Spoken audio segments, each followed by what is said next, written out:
ఏమి సినిమాలు తీస్తున్నారయ్యా ఓ దర్శక నిర్మాతల్లారా, ఎంత నీచంగా ఉన్నారేందమ్మో ఓ అర్ధనగ్న బామలారా. వాడు చదువుకొని సక్రమంగా ఉండమంటే విక్రమార్కుడు చూసొచ్చిండు, అక్రమాలకు అలవాటయ్యిండు. వాడు పోకిరి సినిమాను చూసి మా పోరడు గల్లిళ్ళ గుండా అయ్యిండు, వాడి గుండెల్ల గులపమయ్యిండు.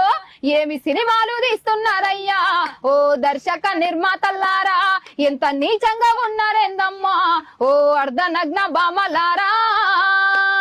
మీ అందాల బామను 5 గుంటల పొలము నాటు పెట్టాలే రమ్మను, ఆమె ఊపుడు చూపెట్టి పొమ్మను. లేక హీరోల ఎవడైనా ఒక్కటే ఎకరము ఇరువాలు దున్నాలే రమ్మను, అని దమ్మేందో చూపెట్టి పొమ్మను. ఏమి సినిమాలు తీస్తున్నారయ్యా ఓ దర్శక నిర్మాతల్లారా, ఎంత నీచంగా ఉన్నారేందమ్మో ఓ అర్ధనగ్న బామలారా.